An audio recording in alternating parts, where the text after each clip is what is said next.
ಎಲ್ರಿಗೂ ನಮಸ್ಕಾರ. ಶನಿವಾರ ಸೆಕೆಂಡ್ ಸ್ಯಾಟರ್ಡೇ ಇದ್ದಿದ್ದರಿಂದ ನಮಗೂ ಕೂಡ ಕಸ್ಟಮರ್ಸ್ ಕಮ್ಮಿ ಇದ್ದರು ಶಾಪಲ್ಲಿ. ಸೊ ಹಾಗಾಗಿ ನಾವು ಕೂಡ ಶಾಪ್ನ ಕ್ಲೋಸ್ ಮಾಡಿಕೊಂಡು ಬಲಮುರಿಗೆ ಹೋಗೋಣ ಅಂತ ಹೇಳ್ಬಿಟ್ಟು ಹೊರಟ್ವಿ. ಇನ್ನು ಹೋಗಬೇಕಾದ್ರೆ ಅಲ್ಲೇ ಪೆಟ್ರೋಲ್ ಕೂಡ ಹಾಕ್ಸ್ಕೊಂಡು ಇಂಡಸ್ಟ್ರಿಯಲ್ ಏರಿಯಾ ಒಳಗಡೆ ಕಟ್ ರೂಟಲ್ಲಿ ಹೋದ್ವಿ. ಇನ್ನು ಮೇನ್ ರೋಡಲ್ಲಿ ಹೋಗ್ತು ಅಂತ ಹೇಳಿದ್ರೆ ಲೇಟ್ ಆಗಿಬಿಡುತ್ತೆ ಅಂತ ಹೇಳ್ಬಿಟ್ಟು ಕಟ್ ರೂಟಲ್ಲಿ ಹೊರಟ್ವಿ.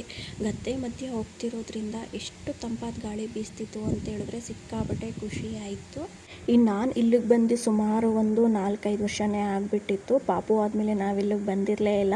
ನಾವು ಕೂಡ ಹೋಗೋಣ ಅಂದ್ಕೊಂಡು ಇವಾಗ ಫ್ರೀ ಮಾಡ್ಕೊಂಡು ಹೊರಟ್ವಿ. ಹೋಗ್ತಿದ್ದಂಗೆ ಟಿಕೆಟ್ ಕೂಡ ತೊಗೊಂಡು ಎಂಟರ್ ಆದ್ವಿ. ಈ ಬೇಸಿಗೆಲೂ ಕಾವಲಿಗಳಲ್ಲಿ ನೀರು ನೋಡ್ತಿದ್ರೆ ಎಷ್ಟು ಖುಷಿ ಆಗುತ್ತೆ ಗೊತ್ತಾ. ಇನ್ನು ನಾವು ಕೂಡ ಎಂಟರ್ ಆದ್ವಿ. ಇನ್ನು ವೀಕೆಂಡ್ ಇದ್ದಿದ್ದರಿಂದ ಜನ ಕೂಡ ಸ್ವಲ್ಪ ಜಾಸ್ತಿನೇ ಇದ್ದರು. ಹೋದ ತಕ್ಷಣ ಸ್ಕೂಟ್ರನ್ನ ಪಾರ್ಕ್ ಮಾಡಿ ನಾವು ಕೂಡ ಹೊರಟ್ವಿ. ನನ್ನ ಮಗಂಗಂತೂ ನೀರಲ್ಲಿ ಆಟ ಆಡೋದು ಅಂತಂದರೆ ತುಂಬಾ ಇಷ್ಟ. ಹೋಗ್ತಿದ್ದಂಗೆ ವೀಡಿಯೋಗೆ ಪೋಸ್ ಕೊಡಪ್ಪ ಅಂದ್ರೂ ಕೊಟ್ಟಿಲ್ಲ. ಫಸ್ಟು ಅವನಿಗೆ ಎಷ್ಟು ಬೇಗ ನೀರೊಳಗಡೆಗೆ ಇಳಿಸ್ಬಿಡ್ತಾರೆ ಅನ್ನೋದು ಅವನಿಗೆ ಅನ್ನಿಸ್ತಿತ್ತು. ಒಳಗಡೆ ಬಿಡಿ ಅಂತ ಹೇಳ್ತಿದ್ದ.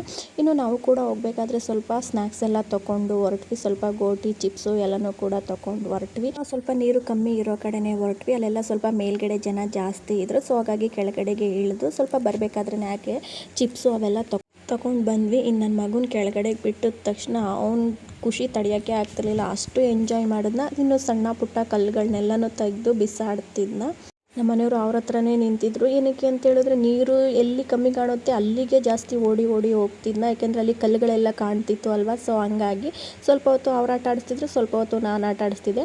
ಇನ್ನು ನೀರಲ್ಲೆಲ್ಲ ಸ್ವಲ್ಪ ಹೊತ್ತು ಆಟ ಆಡಿದ್ರಿಂದ ಅವನಿಗೂ ಕೂಡ ಸ್ವಲ್ಪ ಹೊಟ್ಟೆ ಹಶ್ಬಿಟ್ಟಿತ್ತು. ಸೊ ಹಾಗಾಗಿ ಸ್ವಲ್ಪ ತಗೊಂಡೋಗಿರೋ ಗೋಟಿ ಎಲ್ಲ ತಿನ್ಕೊಂಡು ಮತ್ತೆ ಚಿರ್ಮುರಿನೂ ತೊಗೊಂಡು ಬಂದರು ನನ್ನ ಹಸ್ಬೆಂಡು. ಇನ್ನು ಅವನ್ನೆಲ್ಲ ತಿನ್ಕೊಂಡು ಇನ್ನೂ ಸ್ವಲ್ಪ ಹೊತ್ತು ಆಟ ಆಡ್ತಿದ್ವಿ.